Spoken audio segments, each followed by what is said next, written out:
Hello mga bossing, dahil nga po mga bossing ko, ako po ay nangako mga bossing ko na aayusin ko tong bag na to at yung mga ibang hindi ko pa napapakita, hindi ko pa nakikita.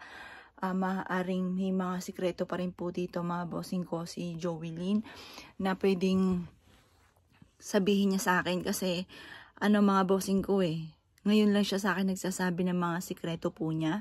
Dati mga bossing ko, lagi mga magaganda ang mga sinasabi po niya sa akin, na ako naman syempre kung ano sinabi ng aking anak, ako ay paniwala na alam ko talaga pa mga magaganda lang ang nangyayari, pati sa school nila, ganun mga bossing ko. Yung mga pangit siguro ayaw niya lang ako magdadamdam, ayaw niya ako na baka siya masermonan, magalit po ako, at ayaw niya siguro madagdagan pa yung aking mga pinag-iisip. Ngayon po ay sinikreto lang po niya. Ngayon po mga bossing ko, inaamin niya sa akin kung ano man yung mga ginawa niya dati. Ngayon, tignan pa po natin yung ibang bag po niya at aayusin ko po, dito ko siya ilalagay kasi nung isang beses kasi ang dami po parang uling mga bossing ko, di ba kiniremate po si Joelyn. Kaya mabilisan po namin nilinis siya mga bossing ko dahil parang ang daming uling. At dahil nga po yung mga panahon na yon, araw-araw maraming kandila ako na binubuksan, pwedeng dahil din po doon yung pinakausok po niya, yung itim, pwede rin po doon. Basta in short, mabilis po namin siyang nilinis dahil nga pinahira namin dahil nga po mabosing ko yung parang maraming uling. Yun, pati yung mga kisam niyan, pinapunasan ko po yan dahil nga po sa parang may uling po siya. Ngayon pa mga bossing ko, dito natin, dyan ko sisimulan mga bossing ko. Siguro gagawin ko muna mga bossing ko, itong lahat ng ito, ibababa ko siya dito. Tapos kukuha lang muna ako ng basahan na pamunas po dito na basa mga bossing ko. Yan, sandali lang po mga bossing ngayon. Lalingapan nyo po inyo pong mata. Dahil si Joelyn po mga bossing ko, alam ko yung presensya niya na andito lang. Bagamat hindi natin siya nakikita, pero nandito lang po siya mga bossing. At alam ko mga bossing ko, etong mga ginagawa kong ito mga bossing ko, ay kumbaga aprobado po niya. Kasi may mga bagay na hindi natin magagawa kung hindi po niya aprobado mga bossing. Yung bang nauudlot yung mga bagay hindi matuloy-tuloy. Yun po mga bossing. Ako naniniwala sa mga sign na ganun mga bossing. Ngayon po mga bossing ko, asya. Kukuha lang po ako ng mga bossing ko ng basahan na basa mga boss. Pupunas ko muna dito para lahat naka-organize, mapunasan po siya ng maayos at malaman pa kung ano pa mga sikreto na sasabihin sa akin ng aking pong anak mga bossing.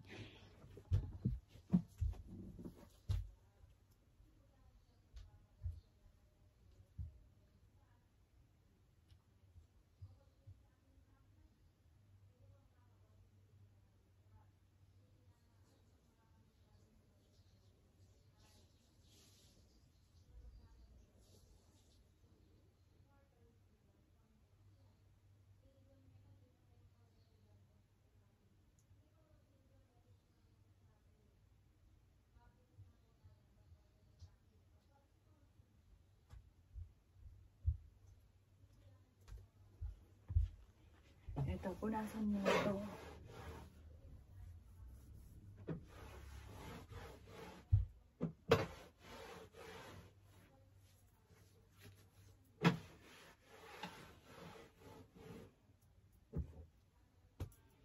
Ngayon, ito muna.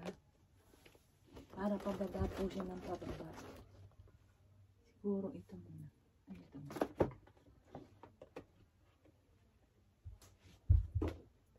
Ito, mahilig po siya sa mga ballpen. Ayan. Syempre, hindi natin to. Lahat ng mga bagay dito, kahit yung mga simpleng mga bossing ko, ay hindi ko babaguhin. Pupunasan ko lang siya kasi yan na po yun mga bossing ko Yan na yung pagkakalagay niya. Dito sa kwartong to mga bossing ko, kung anong amoy na nandito siya, yun pa rin. Hindi humuhulas yung bango mga bossing ko. Tapos ito, ano ba to? Yan. Isang set ng ballpen. Grabe. Isang set ng ballpen. Kakatuwa naman. Yan, lahat ng kulay mga boss. Ano ba to? Yung pala isang set ng ballpen. Ganyan, mahilig yung anak ko. Lagi nakakalaman niya na National Bookstore. Tapos, ito, ano ata to, isa kasamaan ata to sa projector. Ito yung mga umiilaw-ilaw dyan sa pader. Pag minsan nag-aano po siya, nagbibideo. Tapos, ito, sa guest, lagayan po siguro ng tubig. Yan. Pupunasan ko lang po ito. Ayan, punas lang.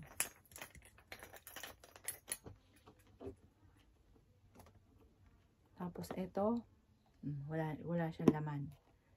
Ayan. Ayan, pupunasan ko lang po ito. Tapos ito din yung mga ilaw-ilaw.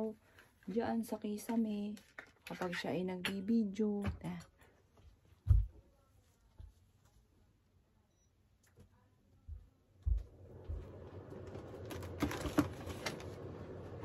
Ito naman, yung lagi siya nag-i-Starbucks, meron siyang mga points na iniipon.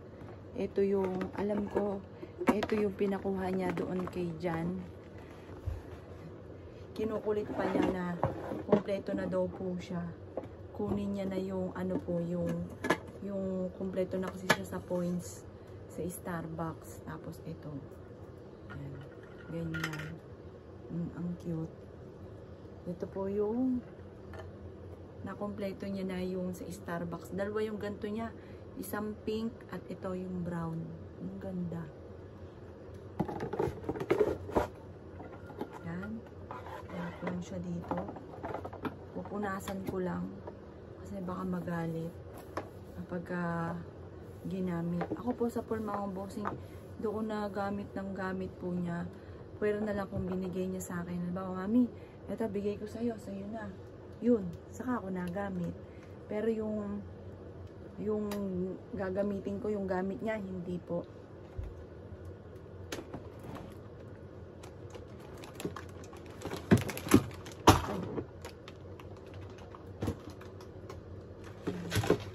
Isa-isahin natin.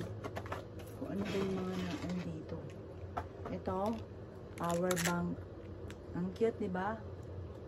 Barbie. Yan ang Barbie ng buhay ko. Si Jovelyn.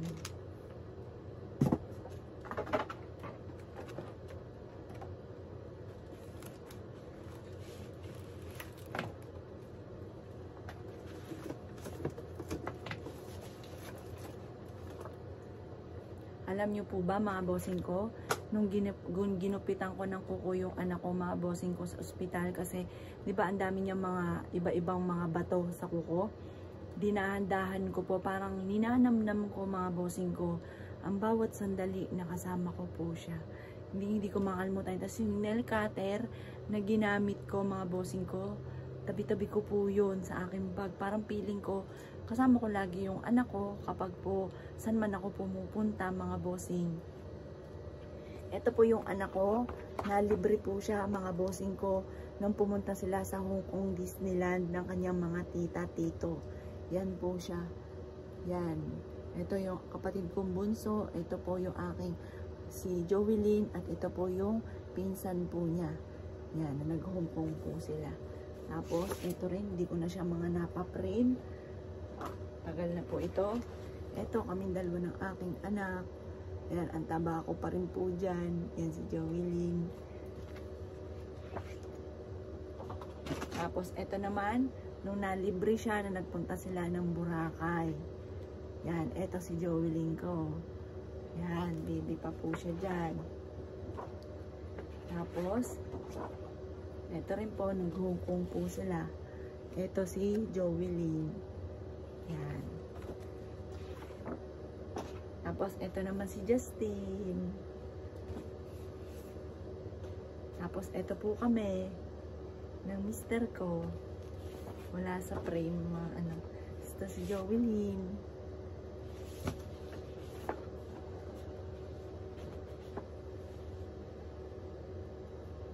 Ito yung recognition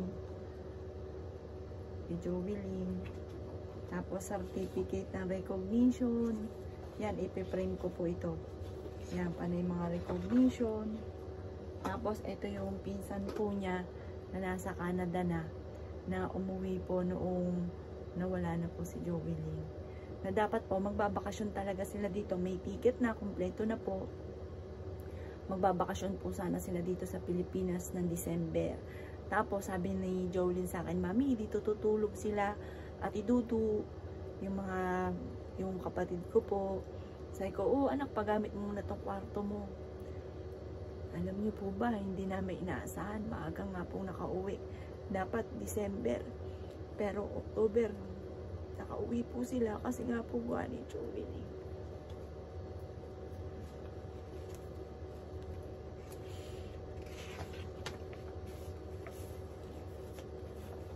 Ito pa.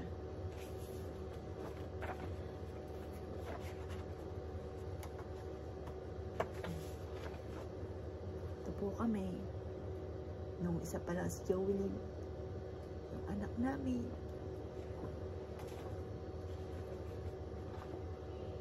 Tapos ito rin po kami. Nandiyan na si Justin. Yan po ako. Si Daddy. Mataba pa po siya dyan. Yan si ate.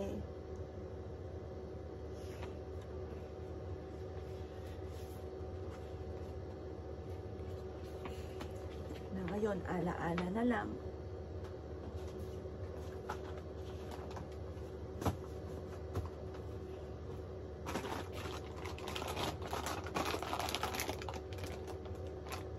Tapos ito, siguro ano po to sa tissue. Hindi ko alam. Tapos ito, sa mukha, yung pantanggal ng makeup. Ayan. Tapos ito,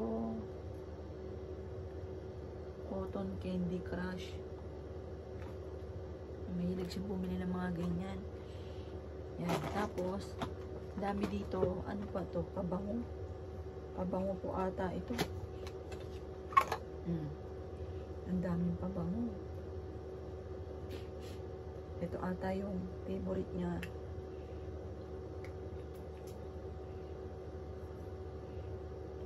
Ang bango din. Pero alam ko ito. Itong isang to na lagi niyang ginagamit.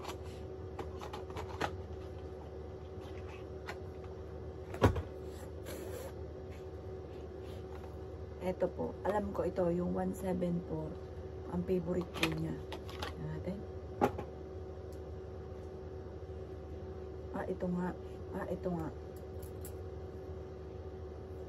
Ito nga. Ito yung favorite po niya. Anak, pabango ha. Makikipabango ako. Ito yung pinaka-favorite niya sa lahat. Yan. Yung 147. Ang bango nga. Ang bango. Yan, ang dami niyang stock.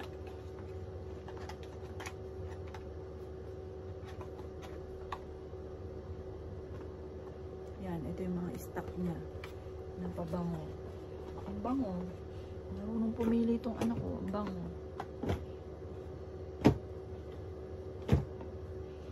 Tapos eto, tingnan po natin. Ito yung pabango ko dati. Yan. Tapos ito, mahilig siya bumili ng mga sticker. Yan po, mahilig siyang bumili. Ito yung nasa unahan. Ako, mami niya. Yan. Tingin ko hindi pa niya ito nagagamit. Kaya, balik na natin siya dito.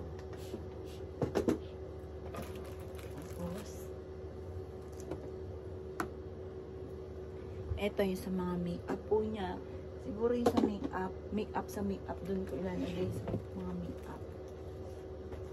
Kasi po mga bossing ko, bago po siya nawala mga boss, ano po inayos ko po to, pinagalitan ko pa. Sabi ko, anak, ano ayaw mo mag-ayos ng kwarto mo? Ngayon ka na nga lang nagkaroon ng sarili mong kwarto, hindi ka pa makapaglinis. Dati, nakapanood kami yung sa Toro Family. Noong pinagalitan yung anak ni Tony, yung kanyang anak, binidyo. Sabi ko, sana binidyo ko din na ang dumi, ganon. Sabi mo, si mami, bibidyo pa yung ganon. Tapos ayun nga po, sabi ko sa kanya, anak, nilinis ko na yung kwarto mo ha, kasi nagulat po siya. Hindi naman kasi ako talaga napasok dito. Yun, nagulat po siya. Kasi may duplicate naman po ako. Noong pagbukas niya, ang linis na. Nagulat po siya dahil pinakilaman ko po kasi nga po, naglinis po ako. So, sabi ko, anak, hindi ka naglinis ng kwarto mo, ang dumi-dumi. Huwag ka mag-alala, hindi pa tapos yan ha. Sabi ko gano'n kasi, basta kung ano lang yung kaya ko. Tapos pinunasan ko sa sahig, yun. Tapos hinanger ko yung mga damit po niya dito, tambak-tambak dito. Puno na po yan yung upuan na to, tambak. Siguro sukat siya ng sukat ng damit, hindi niya po nababalik. Yun, pinaghahanger ko, tapos yung iba tiniklop. Sabi ko, anak, hindi pa yan tapos. Ngayon, babalikan ko yan at i-organize ko ng ayos. Napangako ko po yun sa kanya nung siya po ay nabubuhay pa. Kaya ito, tinutupad ko lang po kung ano po yung mga pinangako ko na hindi pa ako tapos dito sa kwarto po niya at i-organize ko pa po lahat po ng gamit po niya. Yun. Ngayon po, parang may pumupang sa akin. Ito, ano kaya laman ito? Kasi gusto ko yung mga, naka-ribbon pa oh, naka-sealed. Buksan natin. Ito pala.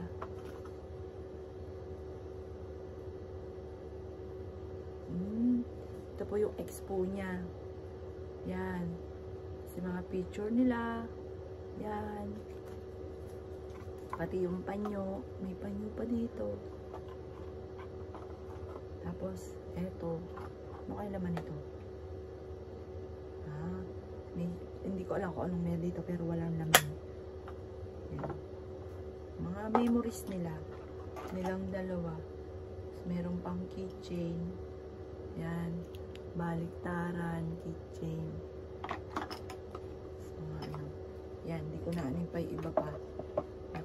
Babalik ko sa dati. Anak, tinignan ko lang kasi baka meron akong pwedeng meron ka mga secret pa na alam sa akin. Kaya nagbubulat-lat ako. Baka may gusto ka pang ipaalam.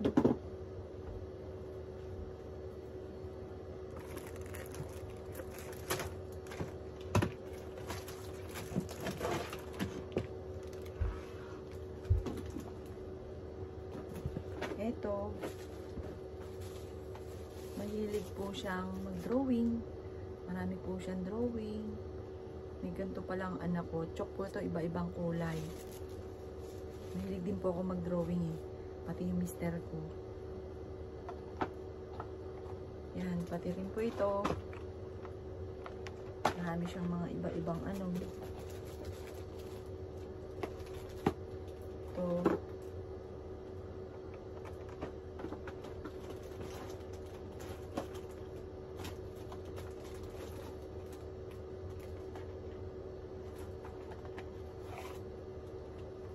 Mouse.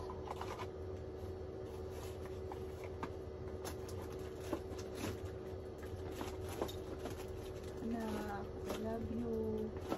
I miss you.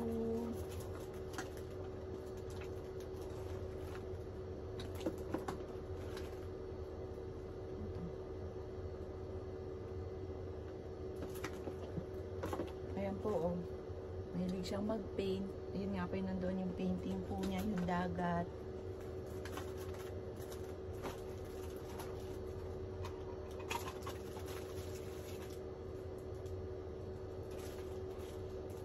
Ito, bumili rin pala siya ng pamprik. Kasi sabi ko, anak, dapat may kanya-kanya tayong pamprik. Sabi ko, total naman lagi ka nasa Watson, bumili ka ng pamprik sa pimples. Yan, ginagaya ko yan. Nagpiprick din po yan. Pero ang kinis-kinis siya, siguro ito yung mga panahon na marami pa siyang blackheads. Ako dati ang taga-tiris ng blackheads po niya, mga bossing ko. Yun, yung sa akin pa ginagamit niya dati. Pero sabi ko nga po, bumili siya. Ito. Ewan ko lang kung nagamit niya to kasi kada piniprick ko yung ano niya, yung mga blackheads dati sa ilong.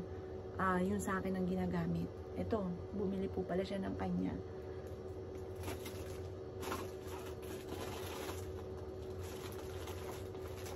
Yan, mahilig siya sa mga panabit, sa mga bag, yan, mga may bell-bell pa. Yan. siya ilalagay.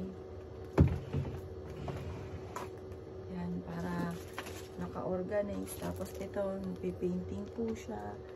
Yan. Mga panukat.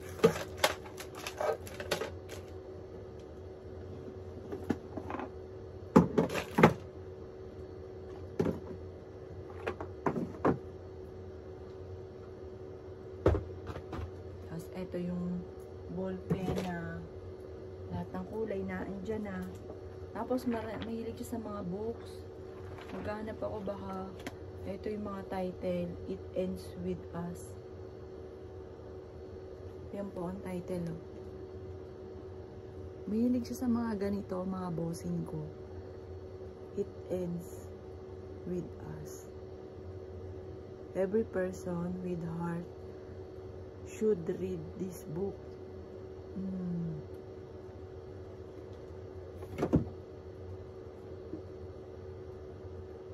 Book lovers.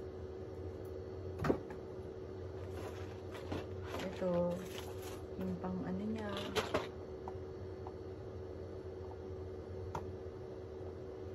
Ito.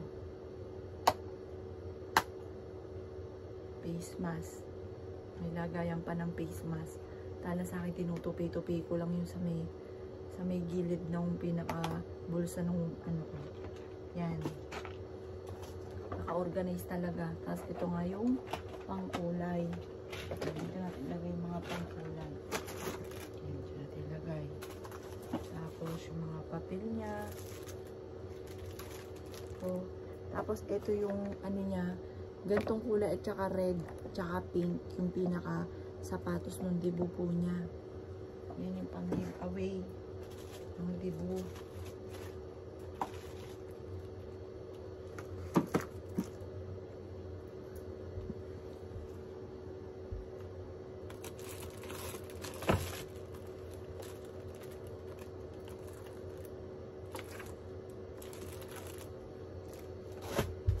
Tapos itong kasyong to mga bossing ko, magkakasama kaming 4. Binili niya po ito mga bossing ko sa National Bookstore. Yan. Medyo may pagkamahal nga po ito eh. Ito daw yung kailangan nila sa ano nila, sa school. Ito daw po. Yan. Ito po yan. Mas mahilig siya sa iba-ibang kulay ng ballpen.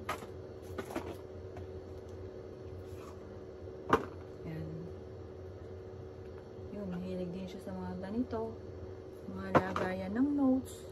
Hanap kasi ako ng notes pa na baka may sinasabi si Joey na hindi ko pa nalalaman. At gustong gusto ko po yun.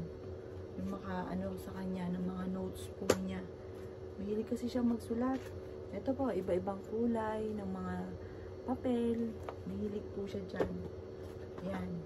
Ito, malamang hindi pa niya ito nagagamit. Pero tingnan din natin. Baka may letter siya sa akin. Wala pa. Hindi pa po nagagamit. Balik ko lang po dito.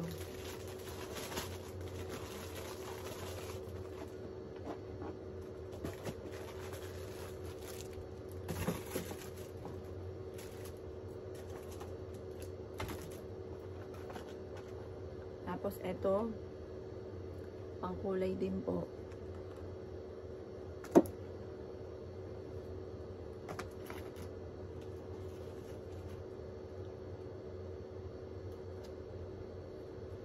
Ito naman yung title ng isa. Tapos ito. Yan, mahilig siya sa mga ganito. Sticker. Yan, mahilig po siya dyan. Sticker. Yung mga sticker.